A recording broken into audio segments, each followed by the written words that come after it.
Baik teman-teman, assalamualaikum. Selamat siang ya. Saya akan live lagi. Duka kunaon ya teh resep live ya. Senang live ya. Live mungkin karena ada media saja ya.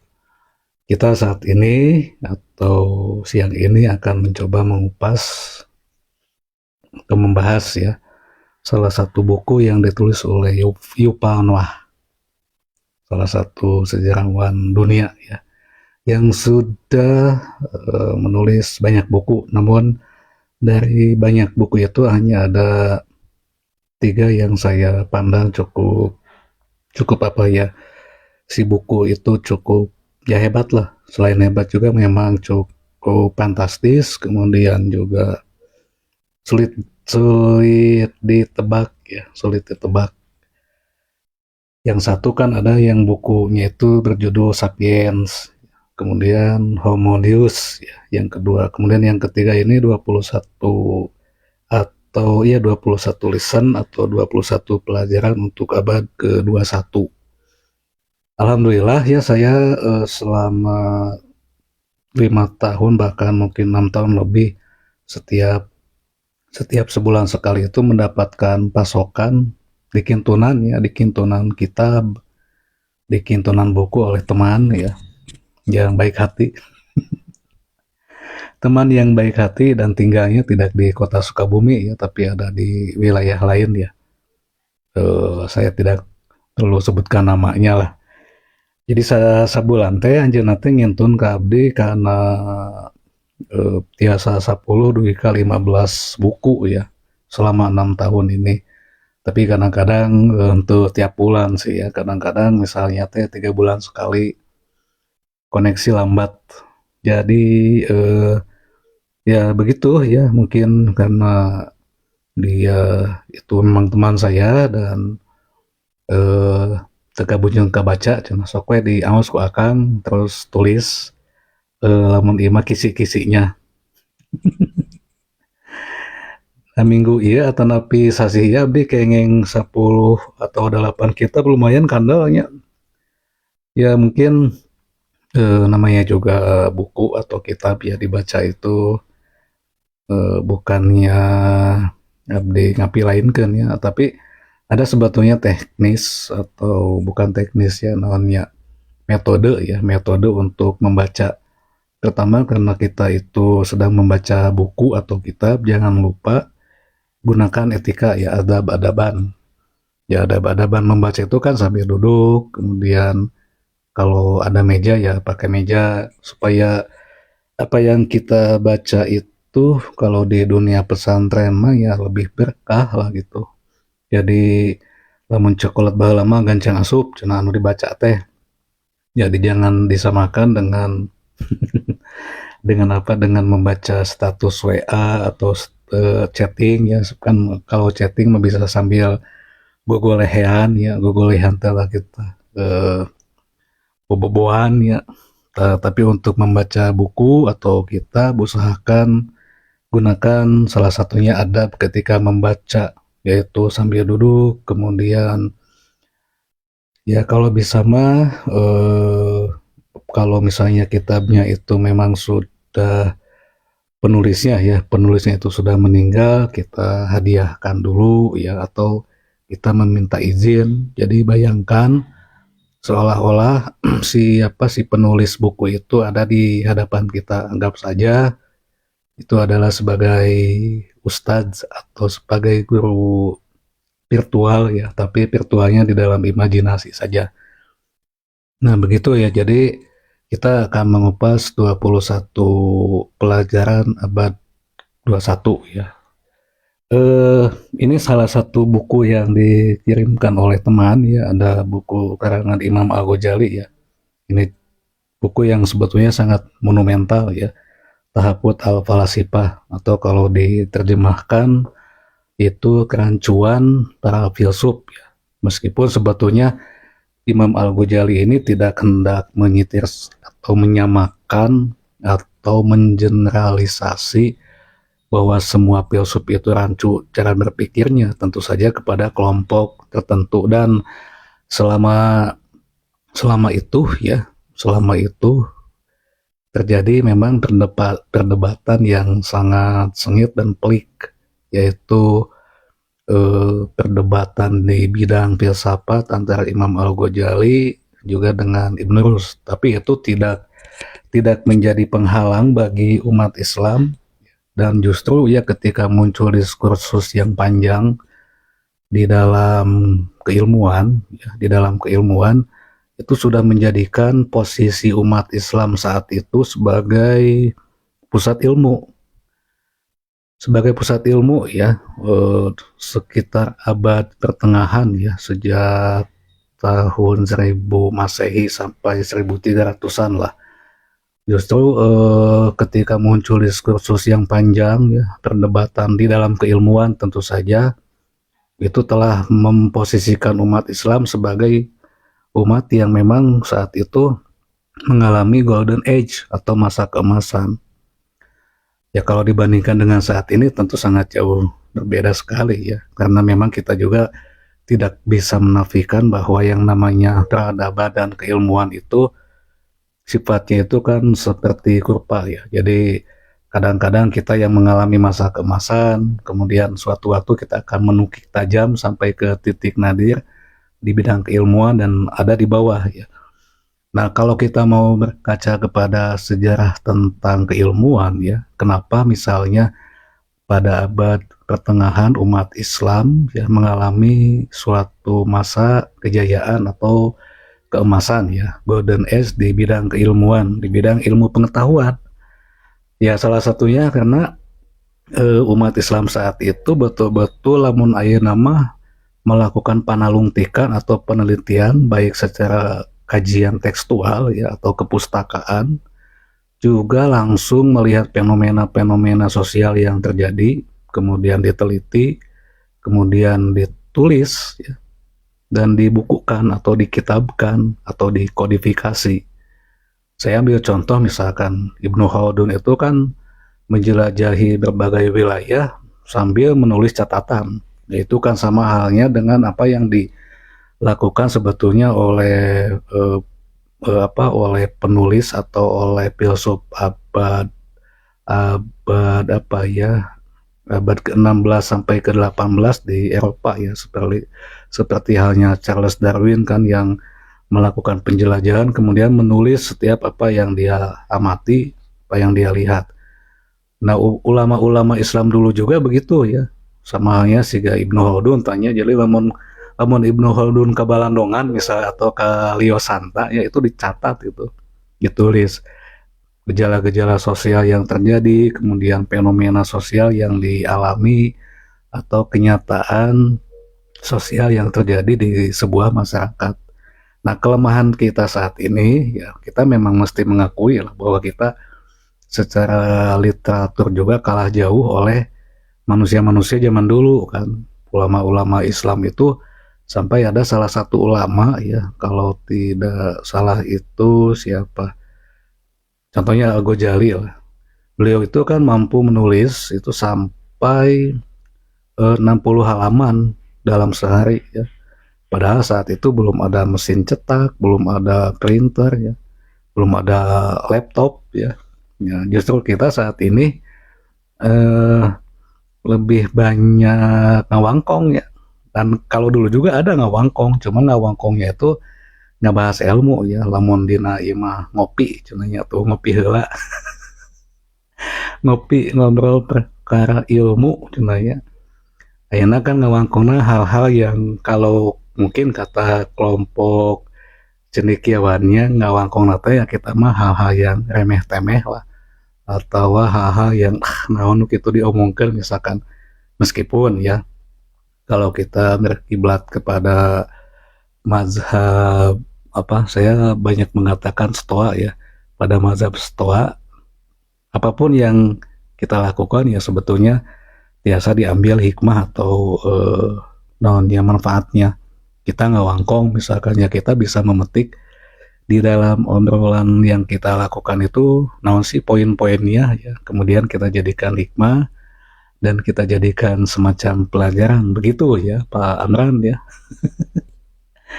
Nah jadi sekali lagi kalau misalkan keilmuan kita ya umat Islam saat ini ingin mengembalikan kembali kejayaan ya, ya tidak usah dengan politis lah. Karena apa? Tidak usah hanya dengan politis maksudnya. Karena apa? Karena dulu juga ya ternyata mayoritas ulama Islam abad pertengahan itu malah lebih jauh dengan kekuasaan ya. Lebih jauh dengan kekuasaan artinya eh, lebih tenang mungkin ya, karena kalau misalnya ulama itu lebih dekat dengan kekuasaan itu menjadi hal yang akan dilema ya. Satu sisi misalnya Islam menuntut bahwa hidup ini mesti bersahaja, tidak boleh dibalut oleh kedok atau topeng kamuflase. Sedangkan di bidang kekuasaan ya, di dalam kekuasaan mau tidak mau kita memang banyak mengamalkan apa yang dikemukakan oleh Machiavelli ya, bahwa penguasa ataupun pemilik kekuasaan itu satu waktu memang mesti memiliki dua sifat sekaligus ya, yang satu sifat singa, yang satu sifat rubah. Namun rubahnya musang ya. Nah, jadi singa itu supaya yang lain itu takut karena kita memiliki kekuatan dan kekuasaan, sedangkan sifat musang ya itu identiknya dengan kelicikan, kepura-puraan, kemudian kamuflase ya untuk mengelabui lawan politik lah. Nah, makanya ulama-ulama dulu itu lebih lebih banyak tidak melekat dengan kekuasaan ya. Bahkan tidak ada ya, atau sangat jarang sekali ulama-ulama yang betul-betul malah kalau dalam hadis mah mengetuk pintu penguasa, itu tidak ada ya. Karena para ulama zaman dulu memahami kalau misalkan kita mendekati kekuasaan justru kita yang akan didikte oleh penguasa. Nah, jadi begitu ya, supaya keilmuan kita itu semakin tinggi ya, ulama itu kan ada di ranah keilmuan ya, bahas saja ilmu, dan memang mesti mesti tidak terpolarisasi ke satu kubu ya, ke satu kubu. Karena ulama itu kan ada di semua pihak, mesti ada di semua pihak, mesti mengayomi dan mesti ada di setiap lapisan begitu. Tapi karena memang zaman ini seperti yang dikatakan oleh Yuval di dalam bukunya, yaitu 21 pelajaran untuk abad 21 ini, banyak hal yang tidak terduga, kemudian banyak hal yang memang sama sekali tidak bisa kita prediksi atau unpredictable-nya. Jadi ya begini ya. Nah, makanya kita saat ini mau tidak mau mesti mengakui di bidang keilmuan kita saat ini memang sedang mengalami apa ya, lamun ieu sedang mengalami surut lah, dan kita memang masih tertinggal jauh oleh peradaban bangsa lain ya. Nah, kalau kita mesti jujur juga ya, ya karena Islam juga pernah mengalami masa kejayaan di abad pertengahan, kemudian selama 7 atau 5 abad lah, 5 abad kita mengalami kejayaan, kemudian kejayaan itu melempem. Nah, kejayaan itu melempem, saya ambil contoh lah begini, ternyata betul bahwa kejayaan suatu bangsa itu melempem itu disebabkan oleh hal yang memang sama sekali tidak bisa diduga ya. Saya ambil contoh lah, dulu di Baghdad itu kan ada sebuah perpustakaan yang dipenuhi oleh jutaan buku ya. Lantas datanglah kekuasaan atau ekspansi ya bangsa Mongol. Ekspansi bangsa Mongol ini non ekspansi bangsa Mongol ini, kita tahu bahwa bangsa Mongol ini zaman itu ya, bangsa Mongolia ya, yang dibawa oleh siapa? Genghis Khan ya. Itu sama sekali tidak, sangat jauh dengan ilmu lah. Lamun aya nama buta aksara ya, atau apal karena alif bingkeng-bingkeng acan ya. Nah, dia datang ke Baghdad, kemudian itu si buku-buku ya, kitab-kitab yang ditulis oleh ulama Islam sekian abad itu dibumi hanguskan. Ya, kalau kita kan mungkin ketika melihat di sebuah tempat atau perpustakaan banyak buku ya paling tidak maoknya atau mengambilnya ya, untuk mempelajarinya ini tidak ya. Genghis Khan itu tidak begitu ya. Kata Genghis Khan, jangan naon nu kieu teu bisa dihakan ya. Saat ini ada loh manusia yang lebih artinya yang begini ya, non beli buku udah mau bisa dimakan. Jadi memang sama halnya dengan Genghis Khan saat itu ya, ketika melihat kitab-kitab yang ditulis oleh ulama-ulama Islam ada di perpustakaan malah di bumi hanguskan. Islam justru istilahnya di apa ya, bukan dikalahkan tetapi karena ekspansi bangsa Mongol ini justru kita kehilangan banyak buku ya, kitab jutaan bahkan yang itu adalah hasil karya ulama-ulama dulu ya, dan itu di bumi hanguskan ku jelema anu memang butuh karena kitab, dia butuhnya makan ya, butuhnya itu sumber daya alam yang memang langsung bisa dikonsumsi atau alat pemuas kebutuhan lainnya. Nah begitu, kita mungkin saat ini ada yang tipikalnya tuh sama dengan Genghis Khan ya. Lamun ka mall teh nya ya minimal, padahal kalau ke mall itu minimal kita itu pas lewat ke toko buku ya nggak ngaliwat asupnya, tapi kan lah mending kena beli makanan. Nah keilmuan kita saat ini ada di bawah itu memang salah satunya begitu ya, kita minat baca pun kita memang saat ini sangat bisa dikatakan rendah lah. Kemudian di dalam membaca info pun kita kadang-kadang karena di zaman post truth ya, kadang-kadang kita itu tidak bisa membedakan mana tulisan atau info hoax atau mana info yang valid. Nah salah satu buku yang saya sebutkan tadi yang ditulis Imam Al-Ghazali itu Tahafut Al-Falasifah ya, buku yang sangat bagus atau memang mantap lah. Nanti suatu waktu akan saya bahas ya, apa saja sih sebetulnya kerancuan atau pola pikir yang tidak tepat dari para filsuf zaman itu ya. Kita akan bahas nanti lah, karena memang waktunya cukup singkat saat ini. Kita akan mengupas yang 21 pelajaran saja dulu, yaitu sebuah buku yang ditulis oleh Yuval Noah. Kita hanya akan membaca atau mengupas hal-hal yang memang cukup padat ya, atau dipadatkan saja ya. Salah satu yang tak terduga saat ini ya, di dalam buku Yuval itu, kita ini dulu ya ketika usia atau di zaman, bukan zaman batu ya, di tahun sebelum tahun 2000 lah, sebelum abad ke-21, saya sama sekali mungkin teman-teman juga ya tidak membayangkan akan muncul gadget-gadget atau teknologi yang sedemikian canggih seperti yang kita lihat saat ini. Kita mungkin waktu kecil tidak pernah membayangkan kalau nanti di suatu waktu kita bisa live, bisa motonya, bisa moto ku ponsel. Kan dulu itu kalau ingin dipoto itu ya mesti menunggu tukang foto keliling. Kadang sebulan sekalinya, atau dipoto teh waktu samen we nya dulu mah.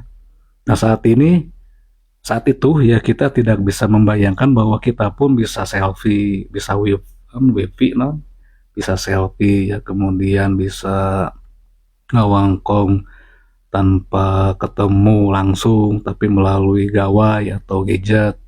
Kita saat itu tidak membayangkan, tetapi hal itu ya sebetulnya sudah diprediksi oleh kakek dan nenek kita ya. Mungkin teman-teman Anda yang pernah mendengar ya, nenek kita dulu mengatakan begini, wah kemah cenah naon teh gambar teh hidupnya, padahal TV karena televisi. Atau misalkan kemah ieu teh cenah bakal endog teh ngagulutuk sorangan ya, padahal mungkin si endog ngagulutuk teh itu sistem distribusi kan baheula mah kita ingin mengonsumsi endog teh kudu ka kolong imah ya, ke kolong imah panggung atau ke kandang hayam ya, ke kandang hayam anu nuju endog ya. Ayeuna mah si endog itu justru didistribusikan ya ke setiap tempat-tempat penjualan. Nah nenek kita dulu mengatakan kemah endog teh cenah ngagololong atau naon ngagulutuk sorangan ya endog. Nah, itu tidak bisa kita tebak, tapi tiba-tiba ya teknologi meledak sedemikian hingga, dan seperti inilah kita lihat saat ini. Bahkan kata Yuval, suatu saat nanti yang namanya gadget itu akan memilih, ketika misalnya ketika si gadget itu ke dalam dirinya sudah dibenamkan biometrik, itu akan membaca feeling atau perasaan kita. Atau bahkan mungkin si gadget itu akan bukan hanya membaca feeling atau perasaan kita ya, dengan algoritmanya akan membentuk eh, membentuk feel atau rasa yang dirasakan oleh si gadget. Misal begini, kalau tidak kita sentuh mungkin nanti si gadget itu akan pundung, atau non pundung tanya ya, pundung lah ya. Atau bisa saja si gadget ngamuk ya, ngambek ya, ngambeknya tuh versi gadget tentu saja ya. Suatu waktu akan seperti itu ketika ke dalam gadget itu sudah dibenamkan biometrik atau kode-kode atau coding yang identik dengan manusia. Saat ini pun sudah mulai kan, ketika misalnya kita kita itu di dalam mesin pencarian mencari sepatu ya, otomatis ke dalam Facebook pun itu iklan-iklan sepatu yang muncul. Atau kalau kita misalnya hobinya itu melihat melihat jam tangan ya, nanti di Facebook itu munculnya jam tangan, iklan-iklan jam tangan. Nah, itu kan sudah mulai ya, seperti apa yang dikatakan oleh Yuval Noah. Jadi ada hal-hal yang memang tidak terduga dan kita akan takjub dengan hal-hal itu. Kemudian penemuan lainnya ya, penemuan lain abad ini kata Yuval itu adalah ini sebetulnya dibahas lebih dalam ya di dalam Homo Deus ya. Homo Deus itu buku kedua ya Yuval. Nah, di dalam buku yang 21 pelajaran untuk abad 21 ini lebih hal-hal yang memang dialami oleh kita saat ini ya. Saya ambil contoh misalnya tadi sudah saya katakan hal-hal yang tidak terduga, kemudian kecerdasan buatan ya atau artificial intelligence itu sudah dibenamkan ke dalam setiap software ya. Mau tidak mau kita memang mesti mengakui dan mengikuti ya. Dan karena artificial intelligence atau kecerdasan buatan ini sebetulnya berbasis data ya, database, sebetulnya itu adalah info-info yang kita upload ya, kita posting, kemudian dikumpulkan oleh di dalam server, dan ketika kita menanyakan sesuatu itu akan dijawab lebih cepat dibanding dengan manusia. Ya kalau kita misalnya bandingkan dengan dulu kalkulator ya, kalkulator atau mesin hitung, sebetulnya untuk menghitung cepat itu ya manusia juga bisa, cuman kita tetap kalah cepat oleh mesin hitung kan. Apalagi kalau kekalian nanti sudah di atas 4 digit kan, kita akan kalah cepat ya. Dan kecerdasan buatan saat ini memang sudah menjadi satu hal yang bukan hal aneh ya. Bahkan untuk menulis makalah ya, menulis artikel pun sudah banyak ya orang yang lebih banyak menggunakan AI ya, kecerdasan buatan. Foto juga diedit ya menggunakan kecerdasan buatan. Dan itu adalah hal-hal yang memiliki dua sisi atau dua dampak positif dan negatif. Jadi saya ingatkan ya, kalau kita terlalu tergantung kepada kecerdasan buatan, maka itu akan menumbuhkan sekali lagi akan menumbuhkan kebodohan alami manusia. Kalau kita lebih senang misalkan lah untuk menyelesaikan tugas makalah, mah kita tinggal nanya saja ke Chat GPT ya. Komo enak tos aya anu Chat GPT 5, atau kalau di Microsoft itu ada Copilot ya, kalau di Google itu ada Gemini ya. Kita tinggal nanyain saja ke mesin atau AI ya, buatkan makalah dengan judul anu berebet kan. Nah, kalau kita terlalu sering menggunakan hal-hal seperti itu ya, maka akan muncul yang namanya kebodohan alami. Kebodohan alami itu ya tentu saja dimiliki oleh manusia ya, dimiliki oleh manusia. Ya memang cukup simpel ya untuk membuat tulisan yang yang seolah-olah bagus padahal itu memang buatan mesin ya. Kalau bisa mah ya kita memang mesti terus berlatih kalau untuk menulis. Beda sebetulnya hasil tulisan mesin dengan apa yang kita tulis ya. Biasanya kalau tulisan manusia itu akan lebih memiliki jiwa karena tulisan yang ditulis oleh manusia itu akan akan memiliki jiwa, kemudian akan sesuai dengan karakter penulisnya. Kan ada yang meledak-meledak, ya, ada yang mendayu-dayu kan. Ya kalau mesin kan tidak begitu, mesin itu hanya menyajikan data yang kita pinta, kemudian ya begitu adanya gitu, akan lebih tampak kaku ya. Meskipun suatu saat nanti mungkin ketika mesin canggih atau artificial intelligence ini sudah betul-betul hebat, tanpa diperintah pun mereka akan membuat tulisan-tulisan yang ya bagus ya, akan menyaingi manusia.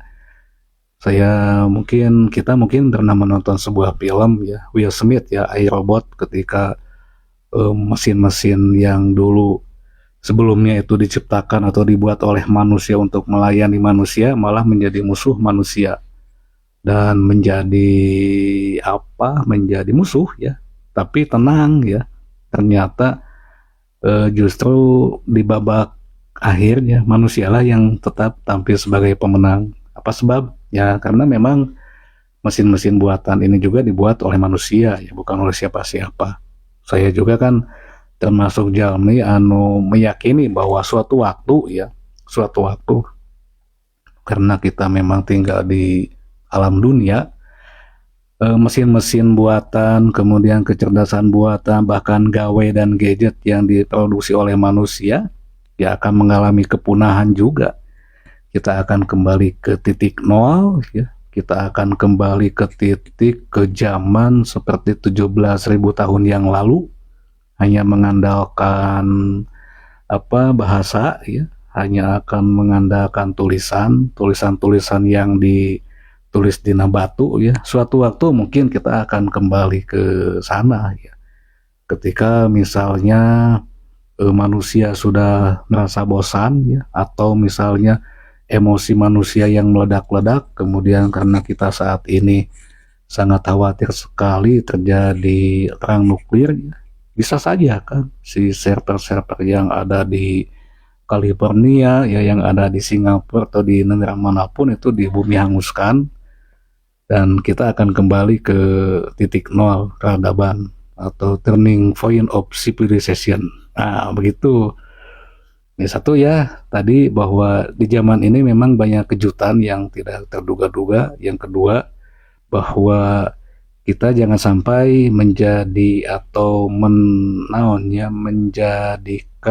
kebodohan alami hanya karena kita terlalu tergantung kepada kecerdasan buatan. Itu kan sebetulnya kalau ditelaah lebih dalam itu tidak ada sebetulnya yang namanya kecerdasan buatan kalau tidak dibuat oleh manusia ya, kalau tidak dibuat oleh manusia dan tidak digunakan.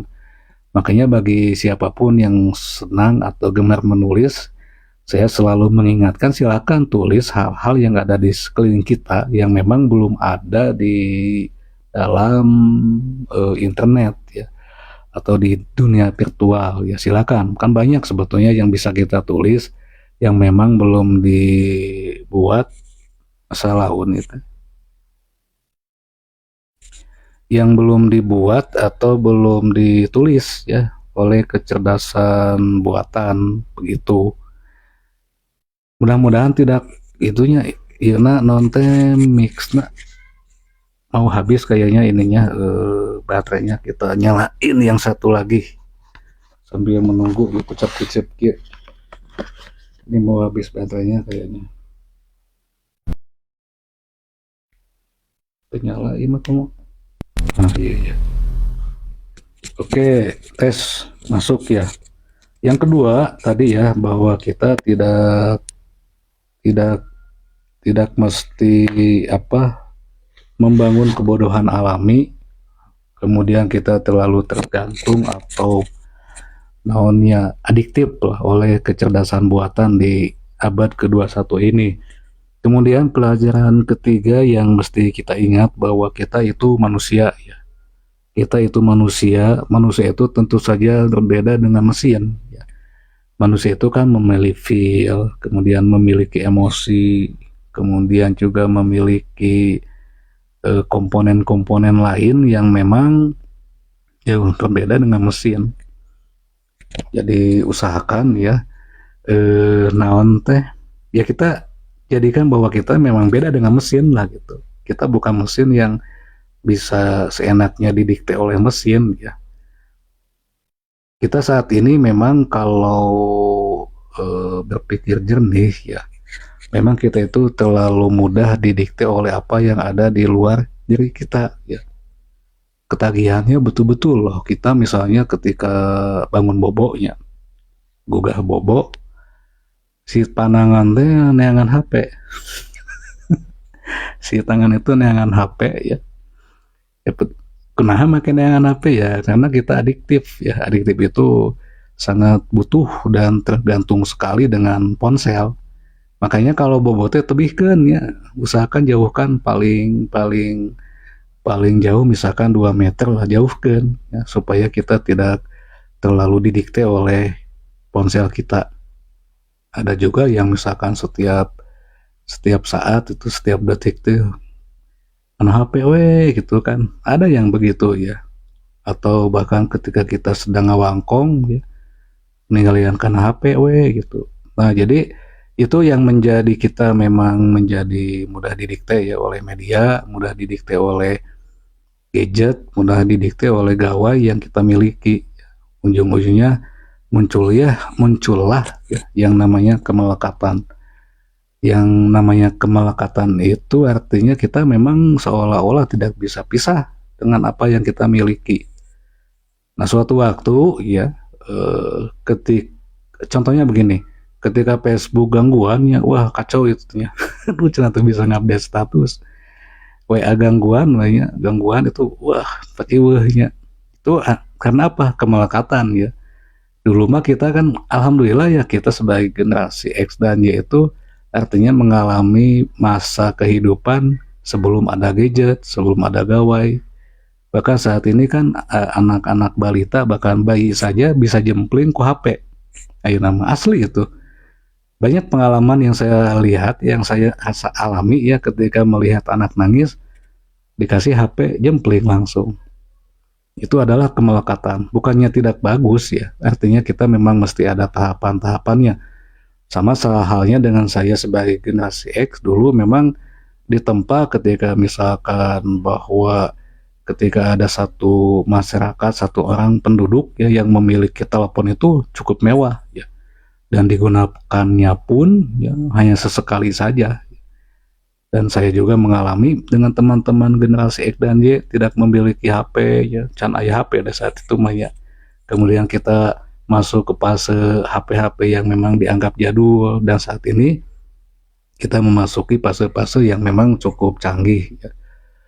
Nah begitu, jadi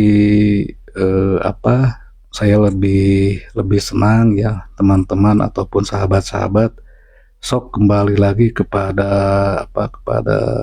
kebiasaan yang dilakukan oleh filsuf dulu ya, lebih banyak membaca, kemudian lebih, meskipun saat ini bisa saja ya membaca digital, buku-buku digital itu banyak ya, bahkan Google itu menyiapkan miliaran buku ya, ada Google Books ya, dibeli saja lah. Kalau misalnya tidak bisa membeli, kita juga kan di Google Book itu ada buku-buku yang memang dibagikan cuma-cuma ya. Nah jadi munculnya kita atau kondisi kita yang kembali ke titik nadir pengetahuan ya, ke lembah kurva itu karena tadi kita sudah menghilangkan atau sudah bukan menghilangkan sudah tidak lagi berkaca kepada kebiasaan-kebiasaan yang dilakukan oleh ulama-ulama dulu. Kalau ulama-ulama dulu itu bahkan ada ulama anu kamana teh maca buku gitu kan, yang nyenak buku ya. nyandak buku daya nage bisa lah ya ku tablet baca itu buku digital kan.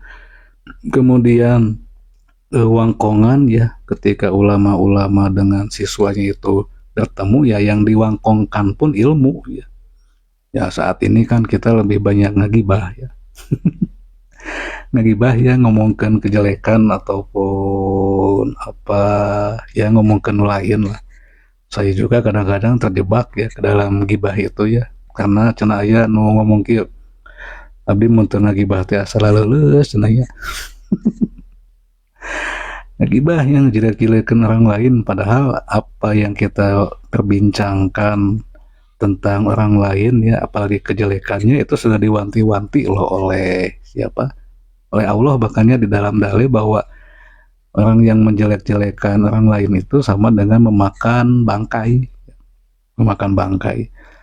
Nah, itu kan memakan bangkai itu artinya akan menjadi penyakit ya. Kalau kita banyak ngagibah, banyak ngadoni, ya lama dulu mah cenanya mendoni atau mitnah, kemudian misalkan memperbincangkan kejelekan-kejelekan teh nepi kana naona ya, nepi kana menimah dasarnya gitu ya. Ya janganlah, kita lebih baik ngawangkong teh. Kalau ngawangkongkeun tentang kota Sukabumi ya, kita mendoakan bagaimana membangun kota Sukabumi ke depan, atau bagaimana menjadikan kota Sukabumi ini menjadi lebih baik saat ini ya. Ya begitu ya. Jadi kita itu kehilangan jati diri seperti yang pernah dicontohkan oleh ulama-ulama dulu. Kita jangan mencontoh ulama dulu lah, kita lihat saja misalnya nenek moyang kita di Nusantara ini.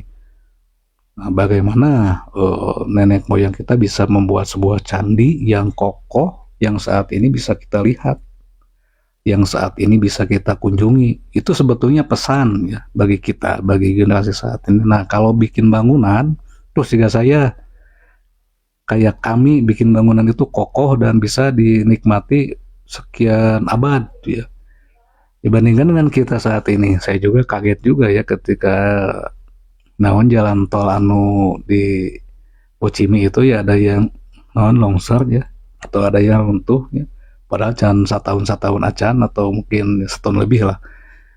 Kaget ya, bandingkan dengan candi ya. Candi itu dibangun sejak abad ke-8 ya, tahun 800-an, tapi sampai saat ini masih bisa kita lihat, masih bisa kita kunjungi, bahkan tulisan-tulisannya pun atau huruf apa ya, tulisan-tulisan yang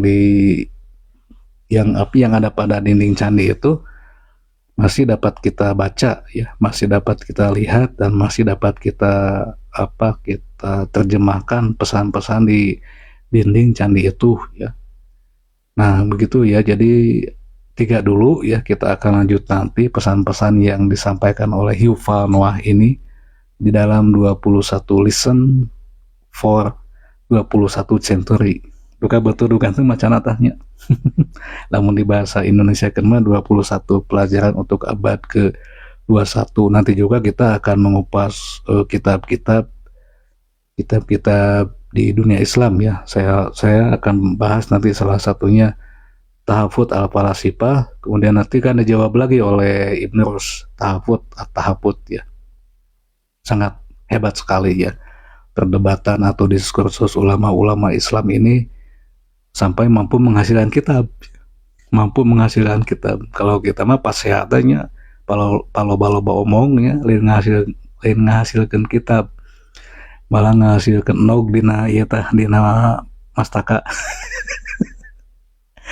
Nah jadi perdebatan ulama dulu mahnya mujadalahnya itu menjadi kitab ya, menjadi kitab. Ada kitab Tahafut al-Falasifah, kemudian dijawab lagi dengan Tahafut at-Tahafut ya, kemudian diskursus di dalam perbedaan mazhab, baik mazhab fikih maupun mazhab akidah itu muncul berbagai macam pemandangan, muncul berbagai macam pandangan, kemudian muncul juga berbagai macam mazhab kan.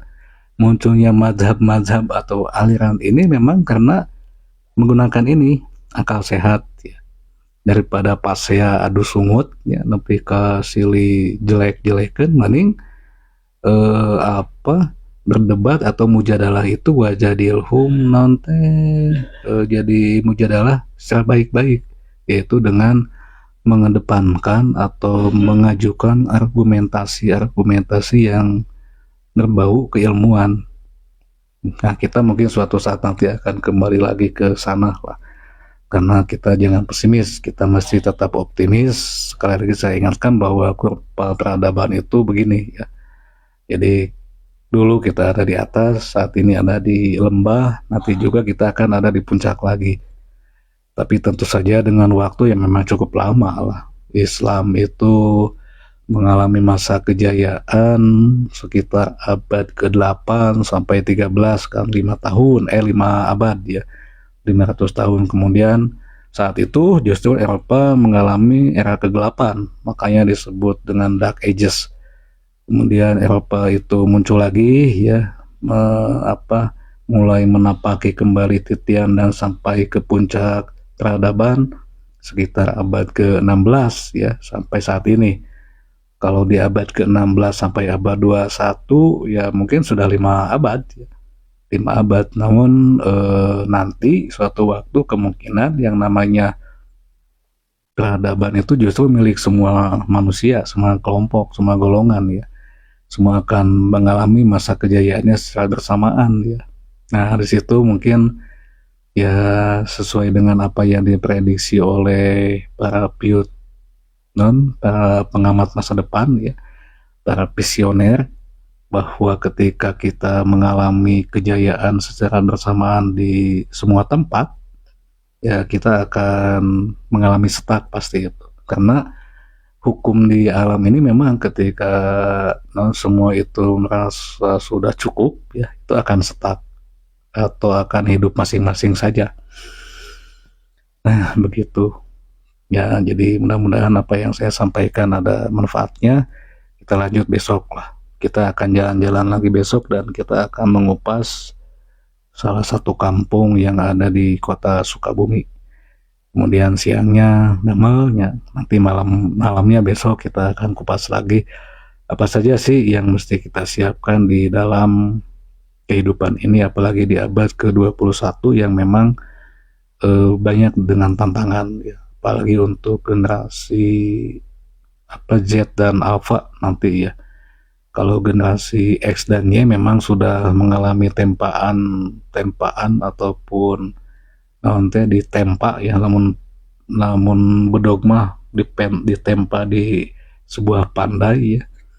Saya mungkin kalau misalnya suatu waktu gadget itu hilang lagi ya biasa ya, karena memang dulu kita biasa tidak menggunakan gadget ya. Tapi bagi generasi X dan Alpha yang hidupnya itu memang sangat tergantung sekali dengan gadget, dengan ponsel, dengan tablet, mungkin ketika gadget-gadget atau layanan-layanan yang ada di dalam gadget itu hilang, itu akan ngarumas ya. Ngarumas itu jadi sakalengiteun jenanya begitu. Nah ya gitu, nuhun, wassalamualaikum.